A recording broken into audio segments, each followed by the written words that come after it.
ಬೇಗ ಬನ್ನಿ ಅಮ್ಮ. ಏನಾಯ್ತು? ಬರ್ತಾ ಇದ್ದೀನಿ. ಅಮ್ಮ ಅಮ್ಮ, ನನ್ನ ಹೊಟ್ಟೆ ತುಂಬಾ ನೋಯ್ತಿದೆ. ಅಮ್ಮ. 2 ನಿಮಿಷ ಚಿತ್ರ, ನಾನು ಈಗ್ಲೇ ಕಷಾಯ ಮಾಡ್ತೀನಿ. ನೀನ್ ಹೊಟ್ಟೆ ನೋವು ಚಿಟ್ಕೆ ಹೊಡೆಯೋಷ್ಟ್ರಲ್ಲಿ ಮಾಯ ಆಗ್ಬಿಡತ್ತೆ. ಇದೇನಿದು ಕೆಟ್ಟೋಗಿರೋ ತರಕಾರಿ? ಇದು ಕೆಟ್ಟೋಗಿಲ್ಲ ಅಮ್ಮ, ಕಮ್ಮಿ ದುಡ್ಡಿಗೆ ಸಿಕ್ತಷ್ಟೇ. ನನ್ಗಂತೂ ಈ ತರಕಾರಿ ವಾಸನೆಗಿಂತ ನಿನ್ ಕಂಜೂಸ್ತನದ ವಾಸನೆನೇ ಜಾಸ್ತಿ ಬರ್ತಾ ಇದೆ.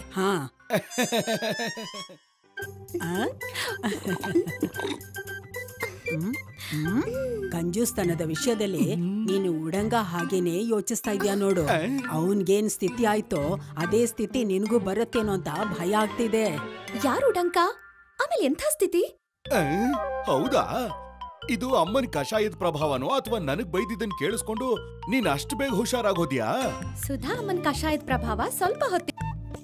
ಇಲ್ಲಿನ ಜನರಂತೂ ಅವ್ರ ಮಾತಿಂದ ಮತ್ತೆ ಅವ್ರ ಕಥೆಗಳಿಂದಾನೇ ಸರಿ ಹೋಗ್ಬಿಡ್ತಾರೆ. ವಿಜಯನಗರದಲ್ಲಿ ಉಡಂಗ ಅನ್ನೋ ಹೆಸರಿನ ಒಬ್ಬ ವ್ಯಕ್ತಿ ಇದ್ದ. ಪ್ರತಿಯೊಬ್ಬರಿಗೂ ಒಂದಲ್ಲ ಒಂದು ಗುರುತು ಇದ್ದೇ ಇರುತ್ತೆ. ಹಾಗೇನೆ ಉಡಂಗನ ಗುರುತು ಅವನ ಜಿಪುಣತನ ಆಗಿತ್ತು. ಅವನೆಂತ ಜಿಪುಣ ಅಂದ್ರೆ ಅವನು ತನ್ನ ಚಪ್ಲಿನ್ ಕೂಡ ಕೈಯಲ್ಲಿ ಹಿಡ್ಕೊಂಡು ಹೋಗ್ತಿದ್ದ. ಆಹಾ, ಮಜಾ ಬಂತಪ್ಪ. ಪೈಸೆನ ಕೂಡ್ಸಿ ಎಂತ ದೊಡ್ಡ ಮದ್ವೆ ಅದು, ಎಂತ ಸ್ವಾದಿಷ್ಟ ಭೋಜನ, ಎಂತ ತೆಂಗಿನಕಾಯಿ ಬರ್ಫಿ.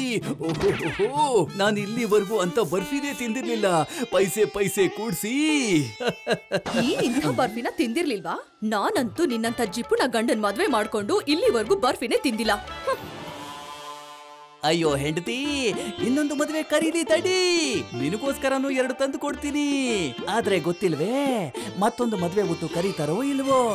ಮದ್ವೆ ಊಟ ಯಾಕ್ ಬೇಕು? ನೀನ್ ತೆಂಗಿನಕಾಯಿ ತಂದು ಕೊಟ್ರೆ ನಾನು ಈಗ್ಲೇ ಮಾಡ್ಕೊಡ್ತೀನಿ. ಆದ್ರೆ ನಿನ್ ಹತ್ರ ತೆಂಗಿನಕಾಯಿ ತಗೊಂಡ್ ಬಾ ಅಂತ ಹೇಳೋದು ಕೋಣನ್ ಮುಂದೆ ಕಿನ್ನೂರಿ ಬಾರ್ಸ್ ಹಾಗಿರುತ್ತೆ.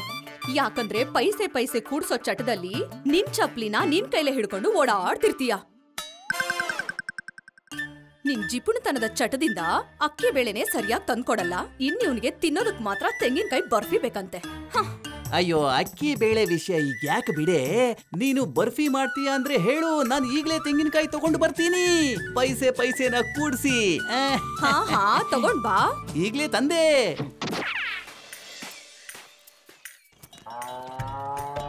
ತೆಂಗಿನಕಾಯಿ ತಗೊಳ್ಳಿ, ತೆಂಗಿನಕಾಯಿ ತಗೊಳ್ಳಿ, ತೆಂಗಿನಕಾಯಿ. ಓ ಅಣ್ಣ, ಎಷ್ಟು ಕೊಡ್ತೀಯ? ಒಂದು ತೆಂಗಿನಕಾಯಿಗೆ 5 ನಾಣ್ಯಗಳನ್ನ ಕೊಡ್ಬೇಕಾಗತ್ತೆ. 5 ನಾಣ್ಯನಾ? 5 ನಾಣ್ಯ ಅಂತಂದ್ರೆ ನನ್ನ ಉಸಿರೇ ನಿಂತು ಬಿಡುತ್ತಲ್ಲಣ್ಣ. ಅಯ್ಯೋ, ಒಂದ್ ಸ್ವಲ್ಪ ಕಡಿಮೆ ಮಾಡ್ಕೋ. ಪೈಸೆ ಕೂಡಿಸ್ಬೇಕು. ಪೈಸೆ ಕೂಡ್ಸೋದಿಕ್ಕೆ ಇದಕ್ಕಿಂತ ಕಡಿಮೆ ಬೇಕು ಅಂದ್ರೆ 10 ಮೈಲಿ ದೂರ ಹೋಗ್ಬೇಕಾಗತ್ತೆ.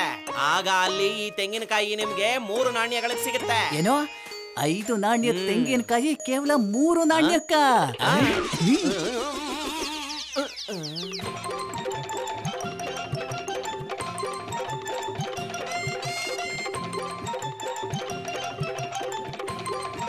ಅಲ್ಲ, ನನ್ನ ಬೆವರನ್ನ ಯಾಕೆ ಹಾಳು ಮಾಡ್ಕೋಬೇಕು ಅಂತ. ಎಲ್ಲಾದ್ರೂ ಒಂದ್ ಕಡೆ ಕೆಲ್ಸಕ್ಕೆ ಬರುತ್ತೆ ಇದು. ಉಡಂಗ ಇನ್ನೊಬ್ಬ ತೆಂಗಿನ ವ್ಯಾಪಾರಿ ಹತ್ರ ಹೋಗ್ತಾನೆ. ಅಲ್ಲಿ ಅವನ ಆಸೆ ಇನ್ನೂ ಹೆಚ್ಚಾಗತ್ತೆ. 3 ನಾಣ್ಯದ ಎಳ್ನೀರು 2 ನಾಣ್ಯಕ್ಕೆ ಬೇಕು ಅಂದ್ರೆ ಇಲ್ಲಿಂದ 10 ಮೈಲಿ ದೂರ ಹೋಗ್ಬೇಕು. ಅಯ್ಯೋ, ಪೈಸೆ ಉಳಿಸೋದಕ್ಕೆ ನಾನು ಜಗತ್ತಿನ ಯಾವ ಮೂಲೆಗಾದ್ರೂ ಹೋಗ್ತೀನಿ.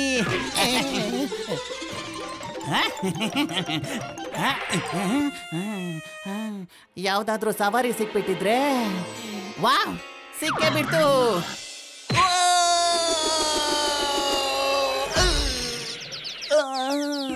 ಓದಿಯೋದೇ ಆಗಿದ್ರೆ ಸ್ವಲ್ಪ ಜೋರಾಗಿ ಓದಿಬೋದಿತ್ತು. ಸೀದಾ ಹೋಗಿ ತೆಂಗಿನಕಾಯಿ ವ್ಯಾಪಾರಿ ಹತ್ರನೇ ಬೀಳ್ತಿದ್ದೆ ನಾನು. ಓ, ಇಲ್ಲಿ ಕೇಳಿ ಯಜಮಾನ್ರೆ, ನಾನು ವಿಜಯನಗರದಿಂದ ನಡ್ಕೊಂಡು ಬಂದಿದ್ದೀನಿ. ಅದಕ್ಕೆ ನಿನ್ಗೆ ಸ್ವಾಗತ ಮಾಡೋದಿಕ್ಕೆ ನಾನು ತೆಂಗಿನಕಾಯಿ ಹೊಡಿಲಾ? ಸಾಧ್ಯ ಆಗೋದಿದ್ರೆ ತೆಂಗಿನಕಾಯಿನ ಒಡೆದೇ ಬಿಡಿ. ತೆಂಗಿನಕಾಯಿ ನೀರು ಮತ್ತೆ ಸಿಪ್ಪೆ ನಿನಗೆ, ಹಾಗೆ ತೆಂಗಿನಕಾಯಿ ನನಗ್ ಕೊಟ್ರೆ ಸಾಕು. ಪೈಸೆ ಕೂಡ್ಸಿ. ಹೋಗ್ಲಿ ಬಿಡಿ. ಒಂದ್ ಇಡೀ ತೆಂಗಿನಕಾಯಿ 1 ನಾಣ್ಯಕ್ಕೆ ಸಿಗುತ್ತಾ ಹೇಗೆ? ಅಯ್ಯೋ, ಯಾಕೆ ಸಿಗಲ್ಲ? ನೀನು ಅಷ್ಟು ದೂರದಿಂದ ಬಂದಿದ್ಯಾ? ತಗೋ ನಿನ್ ತೆಂಗಿನಕಾಯಿ. ಇದೇನು? ನಾನು ತೆಂಗಿನಕಾಯಿ ಕೇಳಿದ್ದು. ಇದು ನೋಡಿದ್ರೆ ಬರೀ ತೆಂಗಿನಕಾಯಿ ಚಿಪ್ಪು ಇದೆಯಲ್ಲ. ನೀನ್ ಕೊಡೋ ದುಡ್ಡಿಗೆ ಈ ತೆಂಗಿನಕಾಯಿ ಚಿಪ್ಪೆ ಸಿಗೋದು. ಹೋಗೋ ಹೋಗೋ ಹೋಗೋ, ಇಲ್ಲಿಂದ ಹೋಗೋ. ನಿನಗೆ ತೆಂಗಿನಕಾಯಿ ಉಚಿತವಾಗಿ ಸಿಗುತ್ತೆ ತಮ್ಮ. ಆದ್ರೆ ನಿನ್ ಕಾಲುಗಳನ್ನ ಚಕ್ರ ಮಾಡ್ಕೊಂಡು ಇಲ್ಲಿಂದ 10 ಮೈಲಿ ದೂರ ಹೋಗ್ಬೇಕಾಗತ್ತೆ. ಅಲ್ಲಿ ಸಮುದ್ರದ ದಡದಿಂದ ಎಷ್ಟು ಬೇಕಾದ್ರೂ ಕಿತ್ಕೋ. ಹಾ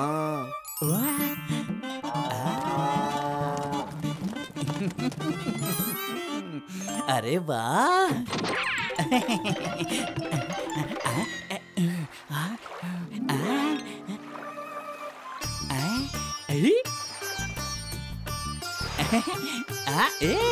ವಾ, ಎಲ್ಲಿ ನೋಡಿದ್ರು ತೆಂಗಿನಕಾಯಿನೇ.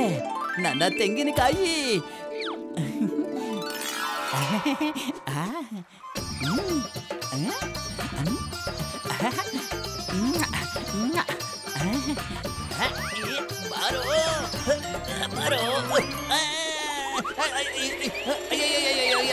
ಅಯ್ಯೋ, ಇದೇನಾಗೋಯ್ತು? ಅಯ್ಯೋ ಕಾಪಾಡಿ, ಯಾರಾದ್ರೂ ಇಳಿಸಿ ನನ್ನನ್ನ. ಯಾರಾದ್ರೂ ಇದ್ದೀರಾ? ಯಾರಿದ್ದೀರಾ? ಪೈಸೆ ಕೂಡಿ ಇಡ್ಬೇಕು. ಇದು ಹೇಗಾಯ್ತು? ಅಯ್ಯೋ, ಹೇಗೆ ಮತ್ತೆ ಏನು ಅಂತ ಆಮೇಲೆ ಹೇಳ್ತೀನಿ. ನೀನು ಮೊದಲು ನನ್ನ ಕೆಳಗಿಳಿಸೋದಿಕ್ಕೆ ಸಹಾಯ ಮಾಡು ಸಾಕು. ನಾನು ಹೇಗೆ ಸಹಾಯ ಮಾಡೋದಿಕ್ ಸಾಧ್ಯ? ಅಯ್ಯೋ, ಇಷ್ಟು ದೊಡ್ಡ ಆನೆ ಜೊತೆಗಿದೆ, ಆದ್ರೂ ಸ್ವಲ್ಪ ತಲೆ ಓಡಿಸೋದಿಕ್ಕಾಗೋದಿಲ್ವಾ? ಪೈಸೆ ಕೂಡ್ಸಿ. ನೀನು ನಿನ್ನ ಆನೆ ಮೇಲೆ ನಿಂತ್ಕೊಂಡು ಹೇಗೋ ಮಾಡಿ ನನ್ನ ಕಾಲನ್ನ ಹಿಡ್ಕೊಂಡ್ರೆ ಸಾಕು, ನಾನು ಇಳ್ಕೊಂಡು ಬಿಡ್ತೀನಿ. ಸರಿನಾ?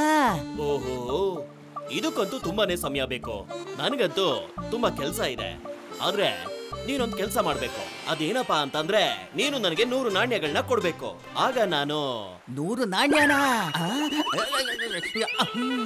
ನಾನು ಪೈಸೆ ಕೂಡ್ಸೋಕೆ ಇಲ್ಲಿ ತನಕ ಬಂದಿದ್ದೆ. ಈಗ ನಾನೇ ನಿನಗೆ 1 ನಾಣ್ಯದ ಬದಲಿಗೆ 100 ನಾಣ್ಯ ಕೊಡ್ಬೇಕಾ? ಅಯ್ಯೋ, ಇಲ್ಲ, ಯಾವ ಬಲವಂತನೂ ಇಲ್ಲ. ನೀನು ಆರಾಮಾಗಿ ನೇತಾಡ್ಕೊಂಡೆ ಯೋಚನೆ ಮಾಡಿ ಹೇಳು, ನಾನು ಹೋಗ್ತೀನಿ. ಅಯ್ಯೋ ಅಣ್ಣ ನಿಂತ್ಕೋ. ಅಯ್ಯೋ ಅಣ್ಣ ನಿಂತ್ಕೋ, ನಾನು ಕೊಡ್ತೀನಿ. ನೀನ್ ನನ್ನ ಕೆಳಗೆ ಇಳಿಸ್ಬೇಡಪ್ಪ ಸಾಕು. ಬಾ ನನ್ನ ಅಪ್ಪು. ಶಬಾಷ್.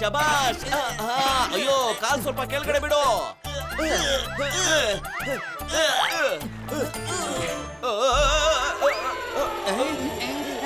ಅಯ್ಯೋ ಅಪ್ಪು, ಎಲ್ಲಿಗೆ ಹೋಗ್ತಾ ಇದೀಯಾ ಅಪ್ಪು? ಅಯ್ಯೋ, ನಿನ್ನನ್ನು ಕಾಪಾಡೋದಿಕ್ ಬಂದು ನಾನ್ ಸಿಕ್ಕಾಕೊಂಡ್ಬಿಟ್ನಲ್ಲ.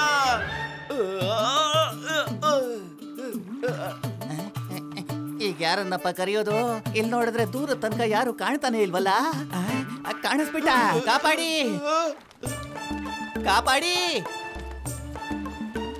ಇಲ್ಲಿ. ಈಗ ನೀನು ಮಾತ್ರ ನಮ್ಮನ್ನ ಇಲ್ಲಿಂದ ಕೆಳಗಿಳಿಸೋದಿಕ್ಕೆ ಸಹಾಯ ಮಾಡ್ಬೋದು. ಯಾಕಾಗ್ಬಾರ್ದು? ಆದ್ರೆ ಅದಕ್ಕೆ 1 ನಾಣ್ಯದ ಹಾಗೆ 1000 ನಾಣ್ಯಗಳನ್ನು ಕೊಡ್ಬೇಕಾಗತ್ತೆ. ಏನೋ 1000 ನಾಣ್ಯನ?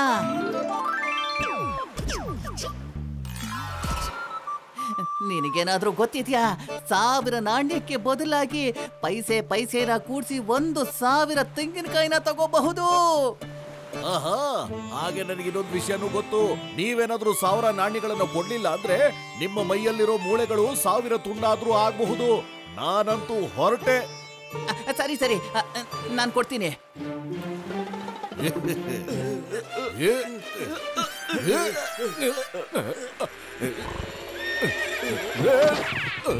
ಇವನಿವಾಗ್ಲೇ ಚಮತ್ಕಾರ ತೋರಿಸ್ಬೇಕಿತ್ತ? ಅಯ್ಯೋ, ನನ್ ಕೈ ಜಾರ್ತಾ ಇದೆಯಲ್ಲ. ಅಯ್ಯೋ, ನೀನು ಮಾತ್ರ ಕೈ ಬಿಡಬೇಡ. ನೀನೇನಾದ್ರೂ ಬಿಟ್ರೆ ನಾವೆಲ್ಲ ಕೆಳಗ್ ಬಿದ್ದು ಹೋಗ್ತೀವಿ. ಅಯ್ಯೋ, ನನ್ನ ಕತೆ ಮುಗೀತು.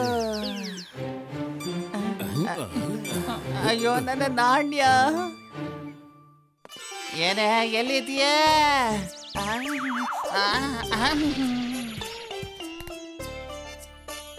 ಅರೇ, ನಿನಗೇನಾಯ್ತೀಗ? ಈ ತೆಂಗಿನಕಾಯಿ ಎಷ್ಟಕ್ಕೆ ತಗೊಂಡ್ಬಂದೆ? 1000 ನಾಣ್ಯಕ್ಕೆ. If you like this video, subscribe to our channel Murthy Media.